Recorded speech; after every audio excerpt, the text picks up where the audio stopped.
आज हमारे सामने जो दस्तावेज हैं वे विदेश व्यापार यानी फॉरेन ट्रेड में करियर बनाने का एक पूरा खाका पेश करते हैं। जी, एक पूरा रोड मैप। ये एक एकेडमी FTA यानी फॉरेन ट्रेड एकेडमी के कोर्स से जुड़ा है।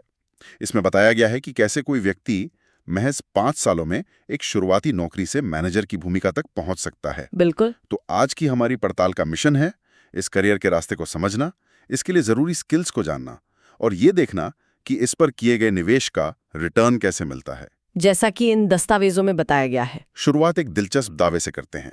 ये दस्तावेज कहता है, नौकरी का सपना देखना बंद करें, एक हाई ग्रोथ करियर के लिए ट्रेनिंग शुरू करें। चलो इसे खोलकर देखते हैं। ये एक बहुत ही सीधा और महत्वाकांक्षी दावा है। इस तरह के दस्तावेज अक्सर किसी कोर्स के फायदों को उजागर करने के लिए बनाए जाते हैं। तो हमारा काम है निष्पक्ष रहना। हमारी कोशिश रहेगी कि हम इसके हर पहलू को निष्पक्ष रूप से देखें और समझें कि ये करियर का रास्ता असल में कैसा दिखता है। बिल्कुल। तो चलिए इस करियर के रास्ते की पूरी चीर-फाड़ करते हैं। दस्तावेज में करियर को 3 चरणों में बांटा गया है। हाँ, 3 फेजेस। पहला चरण है बुनियाद, मतलब करियर के शुरुआती 0 से 2 साल। जी। पद का नाम है डॉक्यूमेंटेशन एंड ऑपरेशंस एग्जीक्यूटिव। सुनने में काफी भारी भरकम लगता है ना? हाँ, लगता तो है, पर इसका सीधा मतलब है काम करने वाला, वो इंसान जो असल में फाइलें चलाता है, डेटा डालता है और ये पक्का करता है कि जहाज पर माल चढ़ने से लेकर उतरने तक का कागजी काम सही हो। अच्छा, तो मतलब जमीनी काम। और लक्ष्य साफ है, पहले दिन से स्वतंत्र रूप से काम करने में सक्षम होना, कंपनी पर बोझ नहीं बल्कि एक काम का हिस्सा बनना। और इसके लिए उन्होंने एक 100 टास्क चैलेंज जैसी चीज बनाई है। हाँ, ये दिलचस्प है। मतलब सिर्फ थियरी नहीं, इसमें SI फाइलिंग, DO रिक्वेस्ट और प्री अलर्ट जैसे काम शामिल हैं। लेकिन मुझे एक चीज ने चौंकाया, इसमें लिखा है कि एक बड़ा फायदा है डेमेरेज और डिटेंशन जैसे शुल्कों से बचना। ये क्या भला है? हाँ, ये विदेश व्यापार की दुनिया का सबसे बड़ा सिरदर्द है। सिरदर्द? बिल्कुल। इसे ऐसे समझिए, आपने कोई चीज ऑनलाइन ऑर्डर की और वो डिलीवरी के लिए आ गई, पर आप घर पे नहीं हैं। अब कुरियर कंपनी हर दिन का किराया वसूलने लगे जब तक आप उसे उठाते नहीं। डेमेरेज और डिटेंशन शिपिंग की दुनिया में वही किराया है। अरे बाप रे। बस यहाँ बात लाखों में होती है। पोर्ट पर आपका कंटेनर ज्यादा देर पड़ा रहा या आपने खाली कंटेनर वक्त पर वापस नहीं किया तो कंपनी को हर दिन का भारी जुर्माना भरना पड़ता है। एक छोटी सी गलती और हजारों डॉलर का नुकसान। बिल्कुल। तो ये पहला चरण असल में कंपनी को इन छोटे छोटे बमों से बचाने की ट्रेनिंग है। मतलब एक फ्रेशर को काम पर रखना एक तरह का रिस्क है और ये कोर्स उस रिस्क को कम करने का दावा कर रहा है। एकदम सही पकड़ा आपने। पहले चरण का पूरा फोकस एग्जीक्यूशन पर है, काम को सही ढंग से बिना गलती के करना। और 100 टास्क चैलेंज इसी का सबूत है। जी, कंपनियां उस इंसान को पसंद करती हैं जो सवाल पूछने की जगह काम खत्म करके दिखाए। ठीक है, तो पहले 2 साल तो सिर्फ मशीन का पुर्जा बनकर काम सही से करने पर ध्यान है। लेकिन कोई हमेशा के लिए तो सिर्फ डेटा एंट्री नहीं करना चाहता। नहीं, बिल्कुल नहीं। करियर में असली उछाल कब और कैसे आता है? यहीं पर दूसरा चरण यानी तेजी का दौर आता है। ये है करियर के दूसरे से 5वें साल के बीच। और अब भूमिका है सीनियर एग्जीक्यूटिव या टीम लीड। हाँ, और यहाँ खेल बदल जाता है। अब फोकस काम करने से ज्यादा समस्याओं को सुलझाने और क्लाइंट मैनेजमेंट पर आ जाता है। समस्याएं जैसे कि शिपमेंट रोल ओवर हो गया, मतलब आपका कंटेनर जहाज पर चढ़ने से रह गया, या फिर कस्टम्स होल्ड मतलब कस्टम्स ने माल रोक लिया। बिल्कुल। दस्तावेज में इसे संकट प्रबंधन या क्राइसिस मैनेजमेंट कहा गया है। मतलब अगर संकट आ गया है तो आपको पता होना चाहिए कि क्या करना है। समझ गया।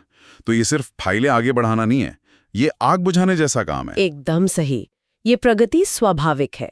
पहले चरण में आप सिस्टम को सीखते हैं, दूसरे चरण में आप उस सिस्टम में आने वाली समस्याओं को ठीक करते हैं। और इसी में वो स्किल भी आता है भाड़े की दरों पर मोल भाव करना। जी, जिससे सीधे कंपनी के मुनाफे पर असर पड़ता है। समस्या सुलझाने की क्षमता ही किसी कर्मचारी को टीम के लिए मूल्यवान बनाती है और उसे लीडरशिप की भूमिका की ओर ले जाती है। और फिर 5 साल के बाद आता है तीसरा चरण, शिखर। पद है मैनेजर या डिपार्टमेंट हेड। यहां आकर तो रोजमर्रा के काम से फुर्सत मिल जाती होगी। फुर्सत तो नहीं, लेकिन काम का तरीका बदल जाता है। अब आप रोजमर्रा की फाइलों से हटकर बड़ी तस्वीर पे फोकस करते हैं, जैसे कि स्ट्रैटेजी और बिजनेस को बढ़ाना। बड़ी तस्वीर मतलब? मतलब financial analysis, profit and loss को समझना या फिर फ्री ट्रेड एग्रीमेंट्स एफटीएज जैसी जटिल रणनीतियों में महारत हासिल करना। अच्छा। यहाँ लक्ष्य है एक इंडस्ट्री लीडर और निर्णय निर्माता बनना। वाह, तो ये एक पूरा सफर है। लेकिन अब उस सवाल पर आते हैं तो शायद कई लोगों के मन में होगा, इस सब में खर्चा कितना है और फायदा क्या है? हाँ, आरओआई का सवाल। दस्तावेज एक आरओआई एनालिसिस देता है। कोर्स की अनुमानित फीस करीब 35,000 रुपए ठीक है। और एफटीए ट्रेंड व्यक्ति का शुरुआती वेतन 18,000 से 35,000 रुपए प्रति माह। गणित के हिसाब से तो कोर्स की फीस वापस पाने में लगभग 1.5 से 2 महीने लगेंगे। हाँ, कागज पर तो ये बहुत अच्छा लगता है। लेकिन क्या ये इतना आसान है? देखिए, ये एक महत्वपूर्ण सवाल खड़ा करता है। यहाँ मुख्य तर्क ये है कि ये कोर्स एक सामान्य फ्रेशर को इंडस्ट्री रेडी प्रोफेशनल में बदल देता है। मतलब जैसे काम सिखाना ना पड़े। बिल्कुल, कंपनियां उस व्यक्ति को ज्यादा वेतन देने को तैयार होती हैं जिसे काम सिखाने में उन्हें अपना समय और संसाधन खर्च नहीं करना पड़ता। तो असली रिटर्न सिर्फ फीस की वसूली नहीं है? नहीं, असली रिटर्न है कैरियर की वो तेज शुरुआत जो एक उच्च शुरुआती वेतन से मिलती है। अच्छा, यहाँ ये वाकई दिलचस्प हो जाता है। दस्तावेज बताता है कि ये सब कैसे संभव होता है।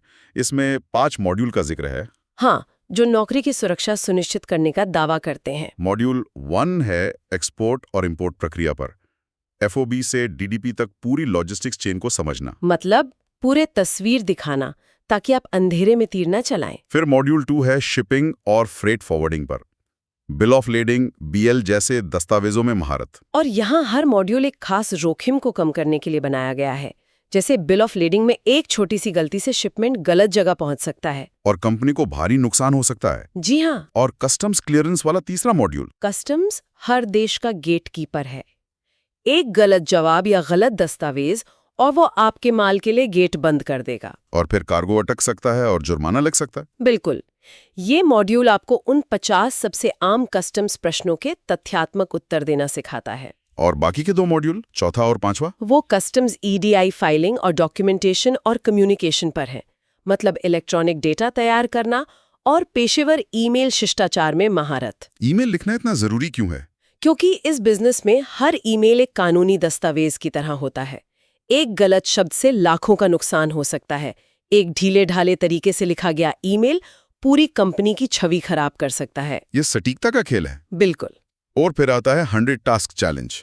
दस्तावेज में कहा गया है कि इंटरव्यू में ये कहना कि मुझे पता है शिपिंग इंस्ट्रक्शन क्या है और ये कहना कि मैं अभी एक परफेक्ट शिपिंग इंस्ट्रक्शन तैयार कर सकता हूं, में बहुत बड़ा फर्क है। हाँ, और यही व्यवहारिक आत्मविश्वास नौकरी दिलाने में मदद करता है। इसमें वीजीएम फॉर्म भरने या डिलीवरी ऑर्डर रिक्वेस्ट ड्राफ्ट करने जैसे काम शामिल हैं। ये ट्रेनिंग एक फ्रेशर को एक संभावित बोझ से एक संपत्ति में बदलने का वादा करती है। अच्छा, तो अब सिक्के का दूसरा पहलू देखते हैं। अगर कोई ये रास्ता नहीं अपनाता तो क्या होता है? हाँ, कोर्स न करने की कीमत। दस्तावेज के मुताबिक सबसे पहला है वित्तीय लागत। कम शुरुआती वेतन लगभग 2 लाख रुपए सालाना, मतलब पहले साल में ही लगभग 1 लाख रुपए का नुकसान। पैसों का नुकसान तो है ही, लेकिन उससे बड़ा नुकसान है समय और मौके का। और व्यावहारिक चुनौतियां। दस्तावेज में एक कड़वी लेकिन सच्ची बात लिखी है। ऐसा फ्रेशर टीम पर बोझ बन जाता है।